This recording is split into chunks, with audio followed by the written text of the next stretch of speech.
합니다. 신앙생활의 열매라고 한다면 우리는 복이라고 생각을 합니다. 물론 맞는데 저는 여기서 오늘 말씀 통해서 우리가 한 가지 더 나아가는 것은 복이 아니라 진짜 열매는 간증입니다. 내가 하나님 앞에 받은 나의 은혜를 다른 사람에게 전달해 주는 것. 이때 중요한 것이 있습니다. 내게 복 주신 분이 누구냐를 말씀하셔야 되는 거예요. 내가 이렇게 복을 받았다. 내가 복 받은 것에 대해서, 그래서 내가 행복하다라고 하는 것에서가 초점이 아니고요. 진짜 초점은 내가 이렇게 복을 받을 수 있었던 것은 하나님 때문이다 하면서 하나님께로 초점이 옮겨져야 됩니다. 오늘 우리가 그와 같이 하나님 앞에 복을 받아서 우리가 만나는 모든 이들에게 내게 복 주신 하나님을 말하는 우리 하늘샘교회 성도들이 되기를 축복합니다. 그래서 저는 우리 성도님들에게 이렇게 묻고 싶습니다. 오늘 나는 누구와 함께 있습니까? 오늘 나는 누구와 함께 있습니까? 지금 이 시간 함께 있는 시간일 수도 있고요. 우리 가정에서 또한 우리가 직장에서 있는 그런 같은 것도 다 마찬가지입니다. 오늘 나는 누구와 함께 있습니까? 맞습니다. 오늘 우리는 항상 하나님과 함께 있어야 합니다. 그리고 그렇게 고백해야 됩니다. 그런데 저는 이 질문을 이렇게 바꾸고 싶습니다. 나는 어떤 복을 받았습니까? 사실 같은 질문입니다. 왜 같은 질문인지는 이 말씀을 듣다 보면 이해가 되실 것입니다. 그런데 저는 다시 한번 묻고 싶습니다. 나는 복을 받았습니까? 오늘 말씀에 야곱이라고 하는 사람이 나옵니다. 우리 계속해서 이제 야곱에 대한 말씀을 나누고 있거든요. 근데 이 야곱이 하나님의 복을 받았습니다. 그런데 우리 혹시 지난주 말씀 기억하시나요? 저희가 나눴던 말씀, 야곱이 헤브론에서 도망해서 하란 땅으로 가고 있습니다. 그런데 이 야곱이 혼자서 잠을 자게 되거든요. 그 이유는 아무에게도 사랑을 받지 못하였기 때문입니다. 아버지를 속이고 형의 것을 빼앗고 아무에게도 사랑받지 못해서 밖에서 잠을 잘 수밖에 없는 그 상황. 사실은 복을 받은 게 아니라 우리는 그렇게 얘기할 것입니다. 그래, 네가 그렇게 사니까 그건 네 죄값이다. 네 죄 때문이야 라고 이렇게 말하는 것이 일반적인 모습일 것입니다. 그런데 말씀드리고 싶은 것은 그럼에도 불구하고 야곱은 하나님의 복을 받았다라는 거예요. 이것이 너무나 이상해요. 근데 대부분의 자기들이 내가 복을 받았다라고 하는 것에 대해서 많은 종류, 많이 돼봐야 한 10가지 될까요? 그렇게 많이 종류가 많지 않아요. 그런데 그 복의 대부분은 다 물질에 관련된, 내 소유욕에 관련된 것들입니다. 그것이 많이 있으면 나는 복 받았다라고 이렇게 생각을 한단 말이죠. 그런데 하나님께서 우리에게 말씀하시는 복은 다르다라는 거예요. 하나님께서 우리에게 말씀하시는 복은 그 복이 아니라 복의 근원이 너와 함께 있느냐, 너에게 복의 근원이 있느냐라고 말씀하고 있는 거예요. 우리에게 있어서 복은 물질이 많아지고 내 소유가 많아지는 것이 복이 아니라 복의 근원이 내게 있는 것입니다.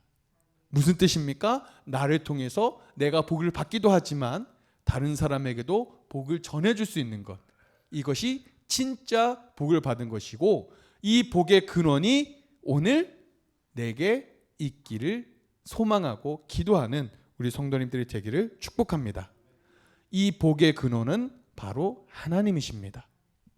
오늘 말씀은 야곱이 외삼촌의 집으로 도망했다가 그곳에 도착해서 그곳에서 있었던 일을 기록한 내용입니다. 성경은 창세기 29장과 30장 두 장에 걸쳐서 이 야곱이 라반의 집에서 있었던 일을 기록하고 있는데요. 무려 짧은 것 같지만 두 장에 걸쳐서 기록하지만 무려 20년 동안 있었던 일입니다. 29장에는 야곱이 라반의 집에 외삼촌의 집에 도착해서 있었던 일, 어떻게 그곳에서 거주하게 되었고, 그리고 그곳에서 품삯을 받아요. 근데 첫 번째 받았던 품삯은 어떤 품삯이냐면요, 아내를 얻는 거예요. 외삼촌의 집에 갔더니 그곳에 둘째 딸이 있어요. 둘째 딸, 첫째 딸 말고 둘째 딸이 있는데 이 둘째 딸이 예쁜 거예요. 마음에 들어. 그래서 외삼촌한테 말하는 겁니다. 한 달 정도 지나고 외삼촌이 물어봐요. 야, 야곱아, 너가 우리 집에 와서 이렇게 일도 해주고 그런 거 참 좋은데, 그런데 아무리 그래도 그렇지 최소한의 도리는 해야지. 내가 품삯을 줄게. 내 품삯 어떻게 해주면 되겠냐? 라고 물어보니까 야곱이 말해요. 외삼촌, 저는 딴 거 필요 없고요. 저 둘째가 마음에 듭니다. 제가 7년 동안 이 집에서 봉사할 테니, 7년 동안 이 집에서 종으로 살면서 열심히 외삼촌을 위해서 일할 테니 이 둘째 딸 저의 아내로 주십시오. 그렇게 얘기를 해요. 괜찮죠? 괜찮아요? 그렇게 얘기를 했습니다. 외삼촌이 듣고 괜찮아요. 그래. 그거면 되겠니? 그거면 되겠어요. 라고 해서 7년 동안 일을 합니다. 7년이 지나고 나서 이제 정말 결혼을 하게 됐어요. 그때 결혼 문화는 지금하고는 좀 달라요. 어쨌든 결혼을 하게 됐는데, 결혼을 하고 첫날밤을 지내고 나서 아침에 일어나 보니까 웬걸 내가 좋아하는 둘째 딸이 아니에요. 첫째 딸이 있었다라는 거죠. 첫째 딸인 거예요. 그래서 야곱이 화가 나서 외삼촌한테 가서 따집니다. 외삼촌, 둘째 딸이 아닌데요? 그랬더니 어처구니 없는 말로 되돌아옵니다. 우리 지방에서는 둘째가 첫째보다 먼저 결혼하는 법이 없다. 첫째를 먼저 너한테 주고 둘째도 너가 받기 원한다면 내가 다음 주에 둘째 딸을 너한테 줄 테니 앞으로 7년 동안 더 일을 해라. 내가 사랑하는 여자를 내 품에 두기 위해서는 그렇게 할 수밖에 없어요. 그래서 2명의 아내를 얻고요. 그래서 처음 7년 아내 얻고 그 다음 7년에서 14년 동안 봉사를 합니다. 이때 12명의 자녀를 낳아요. 12명의 자녀를 낳는데요. 아내 2명, 첫째 딸, 둘째 딸에서 아내 낳고요. 그리고 첫째 딸, 둘째 딸이 종들이 한 명씩 있었어요. 이 종들에게서도 자녀를 낳아서 모두 12명을 낳는데, 이때 12명은 11명의 아들과 1명의 딸이에요. 그리고 이 11번째 아들이 요셉인데, 요셉을 낳고 나서 야곱이 외삼촌에게 가서 말하는 겁니다. 외삼촌, 잠시만요. 저하고 좀 대화 좀 하시죠. 이제 제가 아내들을 얻기 위해서 제가 14년을 열심히 당신에게 봉사해서 제가 일을 했습니다. 그런데 이제는 제가 좀 돈도 좀 벌어야 되지 않겠습니까? 왜냐하면 이 14년 동안 야곱이 받은 것은 아무것도 없었어요. 품삯을 아내로 받았으니까 실제로 소유할 수 있었던 것은 아무것도 없었습니다. 그래서 외삼촌에게 가서 말하는 것이죠. 이제는 저도 좀 품삯이 있었으면 좋겠습니다. 그러면서 이렇게 협상을 해요. 그 협상이 30장 32절입니다. 우리 32절의 말씀을 우리 같이 읽겠습니다. 오늘 내가 외삼촌의 양떼에 두루 다니며 그 양 중에 아롱진 것과 점이 있는 것과 검은 것을 가려내며 또 염소 중에 점 있는 것과 아롱진 것을 가려내리니 이 같은 것이 내 품삯이 되리이다. 아멘. 할렐루야. 그 전까지는 품삯을 이제 아내로 받았으니 실제로 소유가 아무것도 없는 거죠. 정말 아무것도 없는 거예요. 만약에 이 상태로 쫓겨나면 진짜 쫄쫄쫄 굶을 수밖에 없는 상황이 되는 것입니다. 그러니까 야곱이 외삼촌 이제는 우리한테 품삯을 주시는데요. 어떻게 품삯을 정했냐면 야곱이 자기 자신이 열심히 양떼와 염소떼를 치겠다라는 거예요. 외삼촌의 것을 그렇게 치겠습니다. 그런데 앞으로 태어날 것 중에 아롱진 것, 점이 있는 것, 검은 것, 이와 같은 것들이 태어나면 그런 것들은 제 것으로 삼겠습니다 라고 말하는 거예요. 그랬더니 외삼촌이 그 얘기를 듣고 괜찮은 거예요. 그 이유는 모르겠지만 괜찮았다고 생각을 했어요. 괜찮은데? 이 야곱이 괜찮은데? 야곱 이 사람 들리는 소문과는 다르게 아주 괜찮은 청년이구만 이러는 거죠. 자기 마음에 쏙 드는 거예요. 그 정도는 품삯 내가 해줄 수 있겠다. 그 결과가 오늘 저희가 읽은 말씀입니다. 30장 43절 말씀. 30장 43절 우리 함께 읽겠습니다. 이에 그 사람이 매우 번창하여 양떼와 노비와 낙타와 나귀가 많았더라. 그 사람 야곱을 말하는 것입니다. 야곱이 매우 번창했어요. 양떼, 노비, 낙타, 나귀가 많아졌습니다. 이게 얼마나 걸렸냐면요 6년 걸렸어요. 몇 년이요? 6년. 6년 만에 아무것도 없었던 사람이 성경에서 말씀하시기를 매우 번창하고 모든 것이 많게 되는 그렇게 부자가 되었다는 것입니다. 그런데 우리는 항상 이래요. 남들이 부자가 됐다, 잘 됐다라고 하면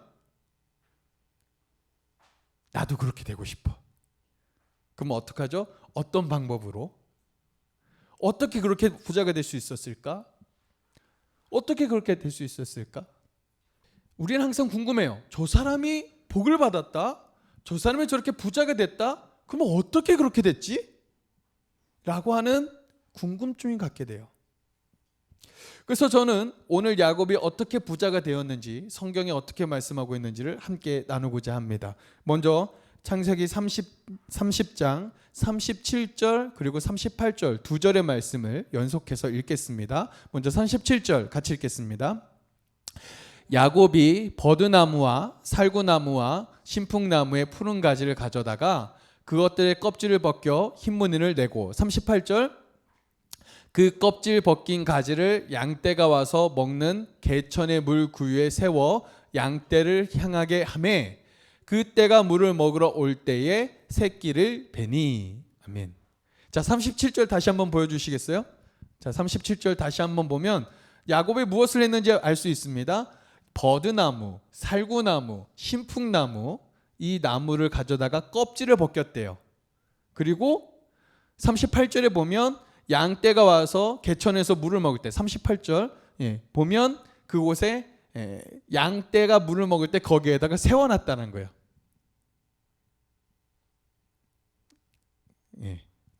그렇게 했대요. 자, 또 하나 있습니다. 또 건강한 것과 약한 것을 구별할 때도 있습니다. 41절과 42절 말씀인데요. 먼저 41절 같이 읽습니다. 튼튼한 양이 새끼 뵐 때에는 야곱이 개천에다가 양떼 눈앞에 그 가지를 두어 양이 그 가지 곁에서 새끼를 베게 하고 아까 그 버드나무 신풍나무 이와 같은 것들을 벗겨놓은 거예요. 다시 한번 개천에다가 꽂아놨던 거예요. 양이 새끼 뵐 때 그걸 해야 된다. 자 42절 같이 읽습니다. 약한 양이면 그 가지를 두지 아니하니 그렇게 함으로 약한 것은 라반의 것이 되고 튼튼한 것은 야곱의 것이 된지라. 아멘. 할렐루야. 우리 농사를 지어보시고 가축을 길러보신 우리 권사님들 어떻게 생각하십니까? 아 저렇게 하면 건강한 것이 나오는구나. 집에 가서 해보십시오. 안 됩니다. 안 돼요. 되는 게 아니에요. 저런다고 되는 게 아닙니다. 과학적으로 나오는 거예요. 안 돼요. 그렇죠. 나오는 게 아니에요. 그렇다고 해서 나오는 게 아닌데 그렇다면 야곱이 저렇게 행해가지고 정말 부자가 됐거든요. 그리고 오늘 말씀에 30장에 나오지 않는데요. 31장에 나오면 야곱과 외삼촌이 싸우는 모습이 나와요. 근데 그 싸울 때 어떻게 하냐면 외삼촌이 어떤 짓을 했냐면 계속해서 계약을 바꿔요. 아 이거 진짜 그 곤란한 일이죠. 이미 계약을 했단 말이에요. 그런데 계약을 계속해서 바꾸는 거예요. 잘 되는데 그러면 바꿔야지. 그래서 바꿔버려요. 뒤집어 버린단 말이에요. 야곱이 불리하게 자기 자신이 유리하게 바꿔버려요. 근데 놀라운 것은 바꾸면 또 야곱이 잘 돼. 삼촌이 또 열이 받아서 또 바꿔. 또 바꾸면 또 야곱만 잘 돼. 계속해서 계약을 계속해서 바꾸는데 이 계약 바꿀 때마다 무슨 현상이 나타나냐면 바꿀 때마다 야곱만 잘 돼요. 야, 이 외삼촌의 입장에서는 속 탈만하죠. 예. 근데 이것을 몇 번을 하냐면요, 6년 동안 10번을 합니다. 아, 이런 악덕업주가 어디 있어요? 근데 실제로 그랬다라는 거예요. 그런데 그럼에도 불구하고 야곱은 그 10번이 바뀌는 동안에도 계속해서 계속해서 부자가 될 수 있었던 것입니다. 그러니까 이 야곱이 계속해서 부자가 될 수 있었던 이유는 앞에 뭐 나뭇가지를 사용하고 그 건강한 것이 왔을 때는 새끼 뵐 때는 그 앞에 나뭇가지를 꽂고 이것 때문이 아니고요. 야곱에게 복의 근원이 있었기 때문입니다. 우리 따라 보겠습니다. 야곱에게는 복의 근원이 있었습니다. 할렐루야. 그 복의 근원이 무엇일까요? 바로 하나님입니다. 야곱에게는 하나님이 함께 계셨기 때문에 야곱이 복을 받을 수 있었던 것입니다. 사실 라반도 이 모든 것을 알고 있었어요. 라반이 어떻게 고백하냐면요, 30장 27절에 라반은 이렇게 고백합니다. 외삼촌이 고백하고 있는 거예요. 같이 읽겠습니다. 라반이 그에게 이르되 여호와께서 너로 말미암아 내게 복을 주신 줄 내가 깨달았노니 내가 나를 사랑스럽게 여기거든 그대로 있으라. 아멘.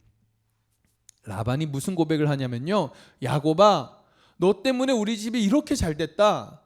그런데 야곱이 잘해서가 아니고요, 야곱에게 복 주시는 하나님이 계신다는 것을 라반이 알았어요. 그러니까 야곱이 잘나서, 야곱이 일을 잘해서, 물론 일은 잘 했겠죠. 성실했을 거예요. 그렇지만 그것을 잘해서 복을 받은 게 아니고요, 하나님께서 계셨기 때문에 복을 받은 것입니다. 제가 앞서 이런 말씀을 드렸습니다. 복의 근원, 내게서 복이 흘러나와서 다른 사람들에게 흘러가는 것.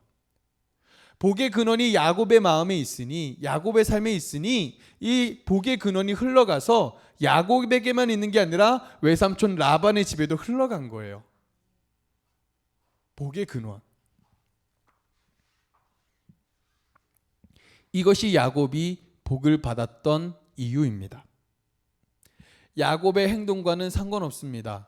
물론 야곱이 불성실하게 행동했다라고 말씀드리는 게 아닙니다. 야곱이 아무리 열심히 했다 해도 복을 부어주시는 분은 하나님이라는 것입니다. 그러니 그 하나님이 내 안에 계심을 오늘 믿고 고백하는 우리 성도님들이 되기를 축복합니다.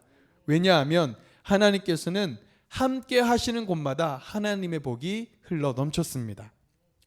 성경의 몇 가지 사건을 좀 한번 살펴보려고 하는데요, 창세기 39장 2절 말씀, 창세기 39장 2절 말씀 같이 읽습니다. 여호와께서 요셉과 함께 하심으로 그가 형통한 자가 되어 그의 주인 애굽 사람의 집에 있으니. 아멘. 야곱의 11번째 아들 요셉이요, 형들의 질투 때문에 애굽으로 팔려갑니다. 그래서 종이 됐어요. 종이 됐는데, 종이 됐음에도 불구하고 그 집이 잘 되는 거예요. 잘 되는 이유가 무엇인가 봤더니 하나님께서 함께 하셨기 때문입니다. 그랬더니 형통한 자가 되었다. 종으로 됐을 때도 그렇고요, 오해를 받아서 누명을 쓰고 감옥에 갇히기도 하죠. 그런데 그 감옥도 역시 마찬가지로 행정적인 것들, 재반에 관련된 모든 것들이 요셉이 그곳에 있으니까 잘 되기 시작했어요. 잘 된 이유가 다른 것이 아니에요. 하나님께서 함께 하셨기 때문입니다. 더 놀라운 사건이 역대상 13장에 기록되어 있는데요, 역대상 13장 14절의 말씀을 우리 같이 읽겠습니다. 같이 읽습니다. 하나님의 궤가 오벳에돔의 집에서 그의 가족과 함께 석 달을 있으니라. 여호와께서 오벳에돔의 집과 그의 모든 소유에 복을 내리셨더라. 아멘. 할렐루야. 자, 하나님의 궤, 언약궤죠. 하나님이 임재의 상징입니다. 다윗이 자기 자신은 좋은 곳에 살았어요. 지금으로 말하면 그런 거예요. 목사님이 좋은 사택에서 사는데 교회는 좀 초라한 거죠. 교회, 그러니까 쉽게 말하면 집은 리모델링을 했고 교회는 아직 리모델링을 못한 거예요. 그래서 그것을 보면서 너무나 안타까워서 하나님의 궤를 좋은 곳으로 자신의 집으로 이끌어 올려고 했었어요. 그런 내용이에요. 그런데 사고가 나요. 사고가 나서 하나님의 궤를 모셔오지 못했어요. 그래서 어떻게 했냐면 오베데돔의 집에서 3달 동안 보관을 하게 되는데요. 이 3달 동안에 오베데돔의 집에 하나님이 복을 부어주세요. 하나님의 궤는, 언약궤는, 이 하나님의 궤는 하나님의 임재예요. 하나님이 계시다라는 거예요. 하나님이 오베데돔의 집에 있으니까 하나님께서 복을 부어주시는데 어떤 복을 부어주시나요? 모든 소유의 복을 부어주셨어요. 왜냐하면 하나님은 복의 근원이기 때문입니다. 그래서 하나님께서 함께 하시면 그 자리는 복이 넘쳐 흐르는 거예요. 그래서 오늘 우리 성도님들에게 하나님께서 함께 하시는 복이 임하는 우리 하늘샘교회 성도님들이 되기를 축복합니다. 그래서 하나님께서 진짜 우리에게 주시는 복은 하나님께서 함께 해주시는 거예요. 우리 다시 한번 옆에 계신 분들과 인사 나누겠습니다. 하나님께서 나와 함께하여 주십니다. 할렐루야. 하나님께서 우리 하늘샘교회 성도님들과 오늘 함께하여 주십니다. 그렇다면 또 한 가지 궁금한 게 생겼어요. 계속해서 궁금한 게 생겨서 큰일이네. 궁금한 게 생겼어요. 왜 하나님은 야곱과 함께 하셨을까요? 이거 중요해요. 왜 하나님은 야곱과 함께 하셨을까요? 야곱은 어떤 사람이랬죠? 아버지를 속였어요. 형의 것을 빼앗은 사람이에요. 그것 때문에 외삼촌의 집으로 도망가지만 아무도 야곱을 반겨주지 않았어요. 그런 사람이에요. 그런 사람인데 하나님께서는 야곱과 함께 해 주신다는 거예요. 먼저는 하나님은 우리와 함께 해 주시는 분, 모든 사람의 외면에도 우리와 함께 해 주신다는 분이고요. 그리고 또 하나 중요한 것 한 가지, 하나님은 하나님께서 말씀하신 것을, 그 약속을 반드시 지키시는 분입니다. 하나님께서는 약속하신 것을 반드시 지켜주시는 분이에요. 그 말은 하나님께서 야곱에게 약속하신 것이 있다라는 거죠. 그 약속하신 것, 우리가 지난주에 읽었던 말씀인데요. 창세기 28장 15절에 이렇게 말씀하고 있습니다. 창세기 28장 15절 같이 읽겠습니다. 내가 너와 함께 있어 내가 어디로 가든지 너를 지키며 너를 이끌어 이 땅으로 돌아오게 할지라. 내가 네게 허락한 것을 다 이루기까지 너를 떠나지 아니하리라 하신지라. 아멘. 하나님께서 야곱에게 약속하신 말씀이에요. 내가 너와 함께 있겠다. 하나님께서 야곱에게 하신 말씀, 내가 너와 함께 있겠다. 언제까지요? 내가 약속한 것을, 너에게 약속한 것을 다 이루기까지 너를 떠나지 아니하겠다. 하나님께서 야곱에게 약속하신 것은요, 사실 지금도 이루어지고 있는 것입니다. 이 말씀은 나는 너를 절대 떠나지 않는다라는 말씀이에요. 그러니 이제 야곱이 외삼촌의 집에 가서 열심히 일하고 할 때 야곱이 복을 받을 수밖에 없는 거죠. 복의 근원이신 하나님이 야곱을 떠나지 않아요. 복의 근원이신 하나님이 야곱이 떠나지 않아요. 그러니 그 하나님의 복이 계속해서 흘러넘치는 거예요. 계속해서 하나님의 복이 흘러넘치니까 어때요? 그 주변에 있는 사람이 같은 복을 받아요. 저는 우리 성도님들이 이 복의 근원이 되기를 하나님 앞에 기도합니다. 어디에 있든지 무엇을 하든지 정말 내가 가는 곳에 모든 곳에서 내가 하나님 앞에 복을 받아서 내 복이 흘러넘쳐서 나 때문에 주변에 있는 다른 사람도 하나님의 복을 받는 그 하나님, 그렇다면 정말 하나님은 우리와 함께 계실까? 그래, 야곱에게는 저렇게 함께 계실 수 있지만 정말 우리에게는 함께 계실까? 네, 하나님께서는 우리와 함께 계십니다. 마태복음 1장 23절에 이렇게 말씀하고 있습니다. 같이 읽겠습니다. 보라, 처녀가 잉태하여 아들을 낳을 것이요 그의 이름은 임마누엘이라 하리라 하셨으니 이를 번역한즉 하나님이 우리와 함께 계시다.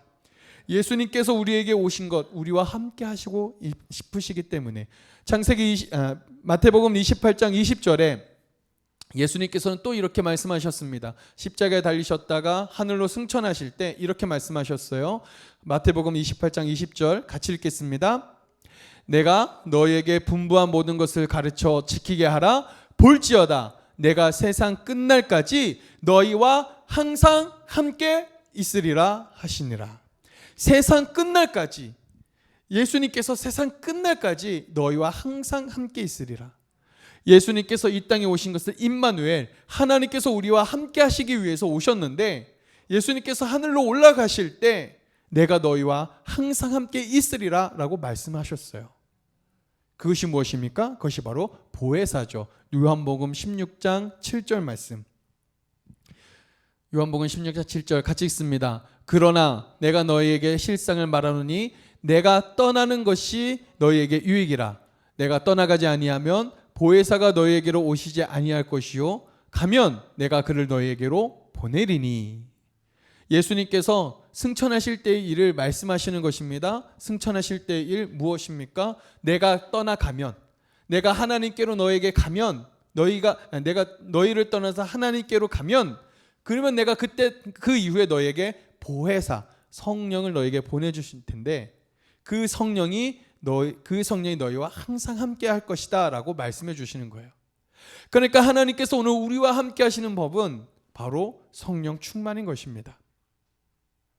성령 충만은 하나님께서 나와 함께 하시다고 하는 증거예요. 그런데 이 성령 충만의 증거를 앞서 말씀드렸듯이 성령 충만의 증거를 방언이나 은사나 뭔가 특별한 은사로만 바라보면 오해라는 거예요. 이건 잘못된 거예요. 하나님 성령 충만의 증거는 제가 앞서 오늘 처음 말씀드렸을 때 무엇이라 말씀드렸느냐? 하나님의 복의 결과는 간증이라고 말씀드렸습니다. 성령 충만의 참된 성령 충만의 열매는요, 다른 게 아니고요, 간증이에요. 우리는 이것을 다른 말로 이렇게 표현할 수 있어요. 전도. 다른 말로 가가지고 예수님 믿으세요 이것만 말하는 게 아니고요, 하나님께서 내게 복을 주셨다 라고 하는 것을 말하는 것이 간증이에요. 그게 전도예요. 다른 것을 말하는 것이 아니에요.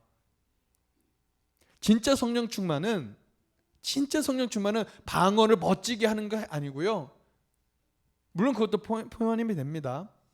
많은 사람들에게 신유의 은사, 치유의 은사, 같은 것들이 있어가지고 그 사람들을 치유해주고 이와 같은 것들만 아니에요. 그와 같은 것만 있으니까 나는 성령 충만하지 않았어, 나는 하나님의 복을 받지 않았어 라고 생각하는 거예요. 그렇지 않아요. 은사는 각 사람에게 다르게 임합니다. 그런데 한 가지 공통된 건 있어요. 그것은 무엇이냐면 내가 성령 충만을 입으면, 하나님께서 나와 함께 있으면 나타나는 것 한 가지, 내가 하나님의 복을 받았음을 말할 수밖에 없게 되는 거예요. 저도 그런데요, 참 이게 이러면 안 되는데, 목사도 이런데, 그것이 무엇이냐면요, 무엇인가 하나 좋은 일이 있으면요 그것을 말하기 시작해요. 정작 예수님은 잘 말 안 하면서 말하기 시작해요. 근데요, 이게 전도예요. 전도는 다른 게 아니에요. 전도는 내가 좋아하는 예수님을 말하는 거예요. 그게 전부예요. 그래서 진짜 성령 충만은 무엇이냐? 나에게 복 주신 하나님을 말하는 거예요. 당신이 예수를 믿어야 됩니다. 물론 이렇게도 강력하게 말해야 될 때도 있지만 반드시 그것만이 전부가 아니라는 거죠. 내가 이렇게 하나님의 복을 받았습니다. 하나님께서 함께 하시면 이 복을 받는 거예요. 왜냐하면 하나님은 복의 근원이시기 때문입니다. 하나님은 복의 근원이시기 때문에 하나님이 함께 하시는 것을 믿는 사람은 복을 받는 거예요. 왜냐하면 하나님은 우리와 함께 하시기 위해 이미 이 땅에 오셨기 때문입니다. 성령께서 우리와 함께 하시기 때문에 이미 하나님께서는 우리와 함께 하시는 거예요. 이제 남은 건 무엇이냐? 남은 건 우리가 믿는 거예요. 오늘 말씀을 다시 한번 정리해 보겠습니다. 야곱이 외삼촌의 집에서 20년간 일을 합니다. 14년 동안에는 그 품삯을 아내로 받았고요. 나머지 6년 동안 진짜 품삯을 받는데 이 품삯을 받으려고 하는 행동은 사실 과학적이지 않아요. 그러니까 쉽게 말하면 그렇게 해서 안 된다라는 거예요. 그럼에도 불구하고 복을 받아요. 이유는 복의 근원이신 하나님께서 함께 해 주셨기 때문입니다. 즉 복의 근원이신 하나님이 함께 하시면 우리는 복을 받는다. 이것이 오늘 말씀의 핵심입니다. 남은 것은 하나님께서는 나와 함께 하시는데 나는 정말로 하나님의 복을 받고 있는가? 받지 못한다면 왜 받지 못하는가? 물론 더 디테일하게 세부적으로 말해야 되겠지만 그냥 간단하게 압축해서 말씀드리면 나와 함께 하시는 하나님을 믿지 못하고 있기 때문에, 나와 함께 하시는 하나님을 신뢰하지 못하고 있기 때문에, 그러니 오늘 우리가 해야 할 것은 다른 것이 아닙니다. 하나님을 믿는 믿음을 내게 부어 주시옵소서. 하나님께서 나와 함께 하신다고 하는 그 믿음을 내게 부어 주시옵소서.